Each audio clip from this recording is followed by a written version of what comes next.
Wow, thank you. Good morning, brothers and sisters. Thank you, John, for that introduction. John mentioned General President Nigro, and I would like to tell you I've had a lot of questions about how he's doing. He's doing much better. After the convention and as 2014 closed, he needed bypass surgery.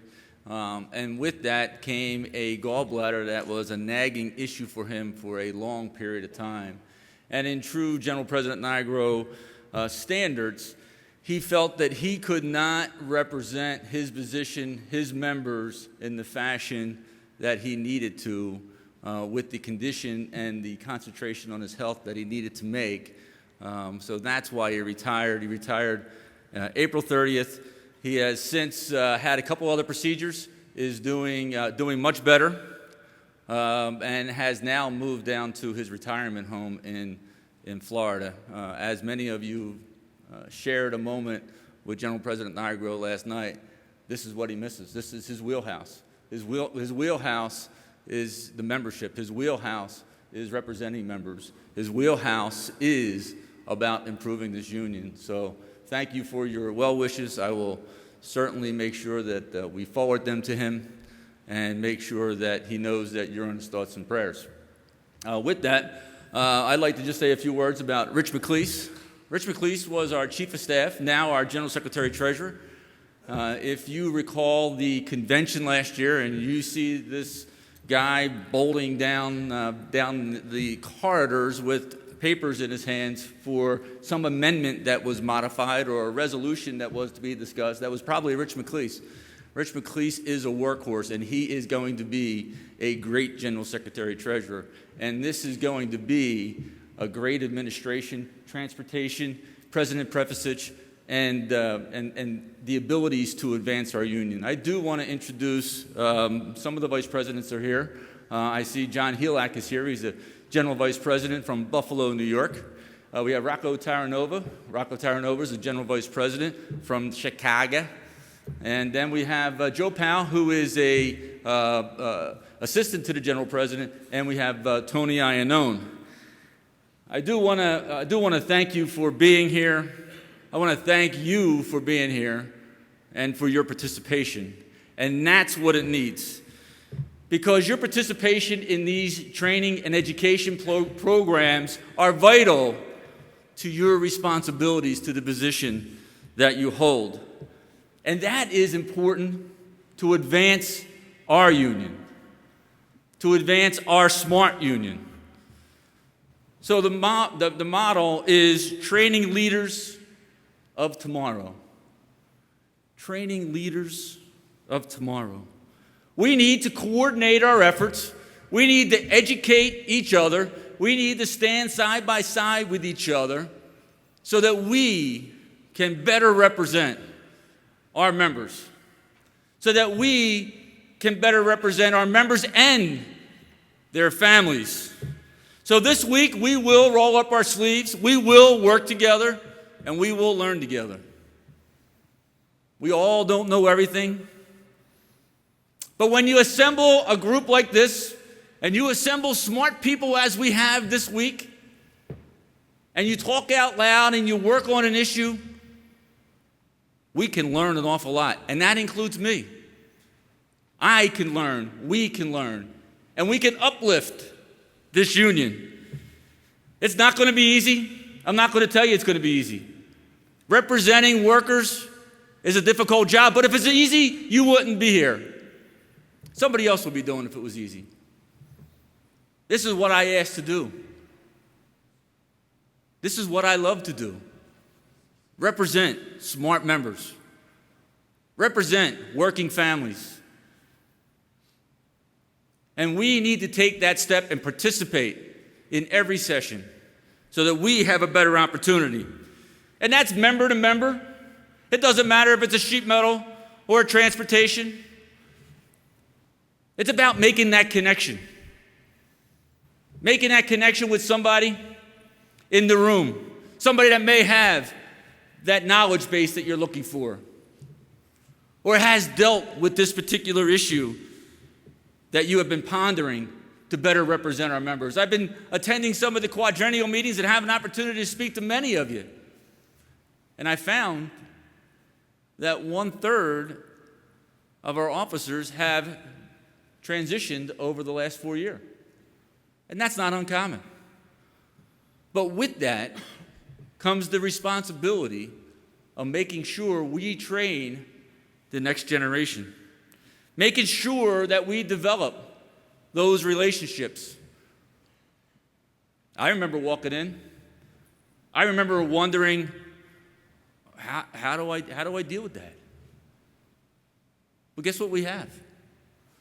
We have the resources. We have the ability to contact the international office or the local union that you met at this meeting at this moment in time, because you won't forget that. We have that resource, and that resource is vital when we go home. We must leverage this room and the other rooms that are meeting across this country and Canada with sheet metal and transportation. We have a new size, and we have the leverage, and we have the ability, but we must take advantage of that. So when you leave here, we need to carry that forward. We need to carry that connection. And if you haven't made that connection with your sheet metal brother and sister, please do so. Please contact the local that may be only a few miles away from either where you live or where you work. Because when we seek out those people, we are then leveraging our size. It doesn't matter if it's for more jobs or better jobs, or safer jobs, or politics.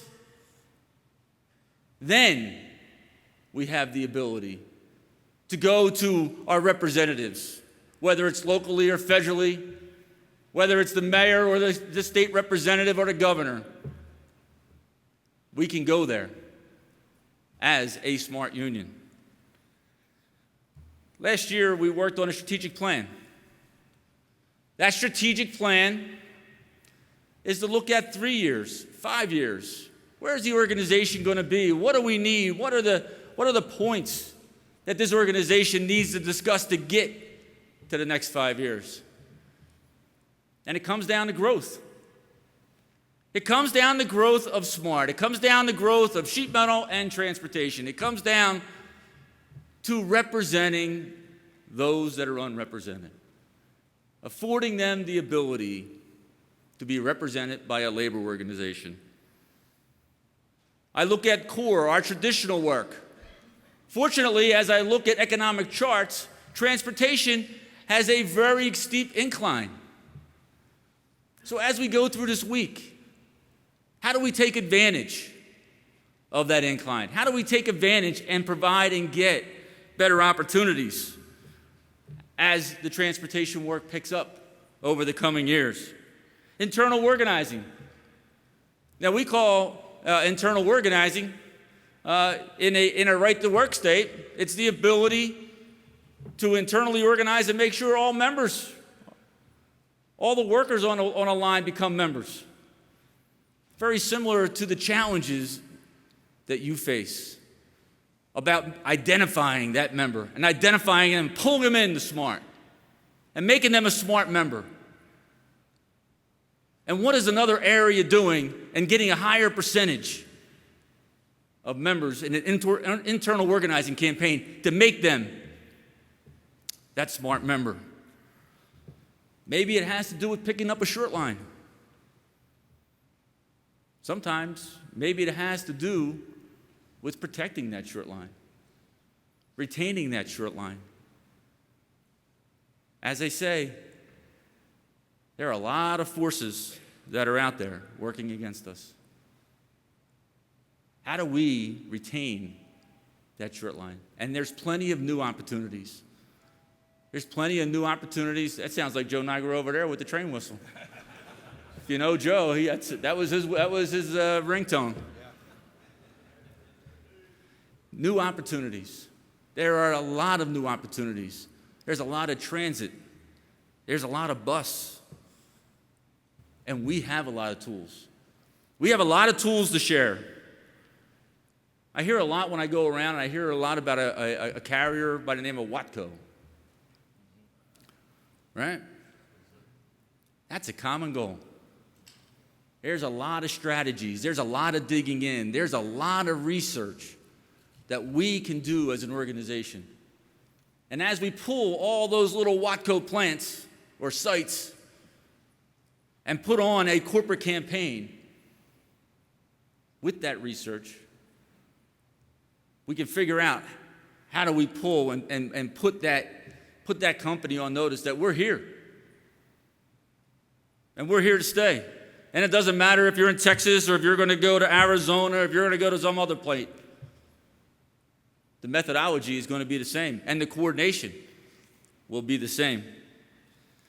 We talk a lot about mega projects. So in our 5-year plan, we look at, all right, where's the mega projects?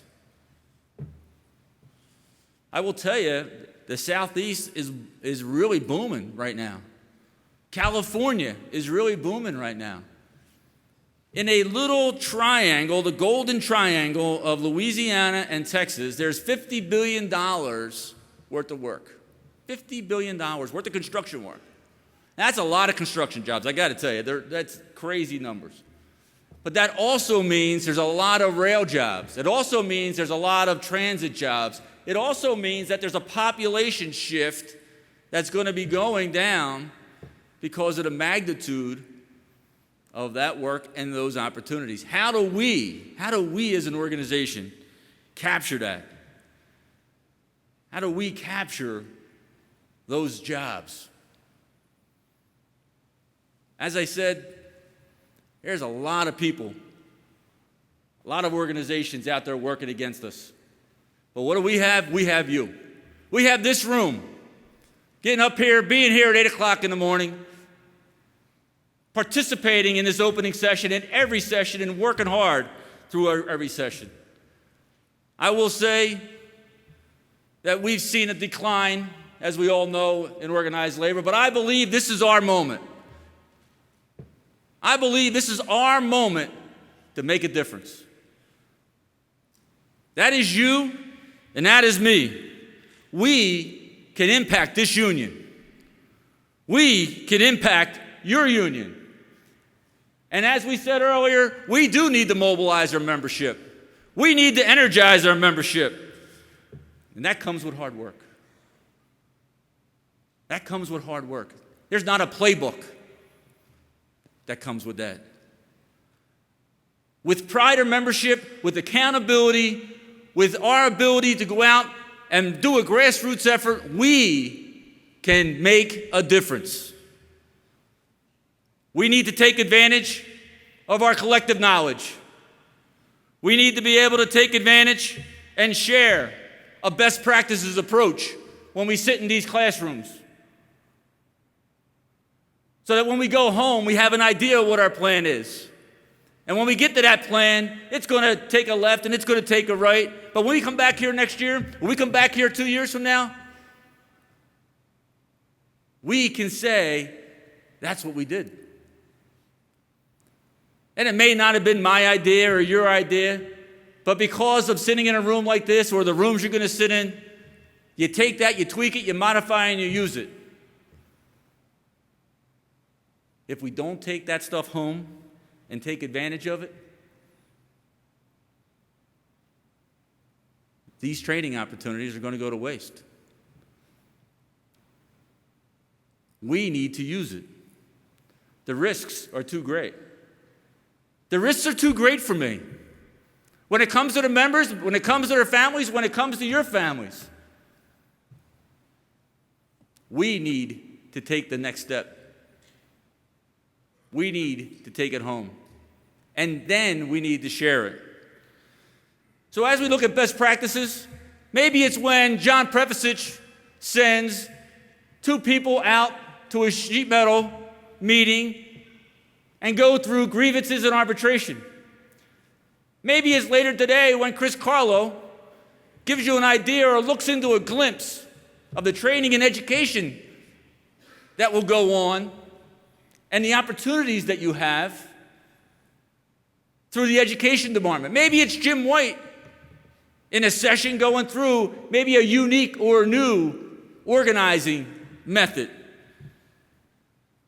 Our participation this week and in each one of these sessions is vital. And with that, I believe this is our moment. This is our chance. This is your union. This is our union. And we must make a difference. We must go home, add value, and make a difference for the betterment of your local and the betterment of your membership. With that, I thank you very much, and I really look forward to seeing you, putting a face with a name. Make sure you introduce yourself. You get to know me, I get to know you, and together we'll communicate better, and we'll make a difference, and we'll move on. Thank you very much.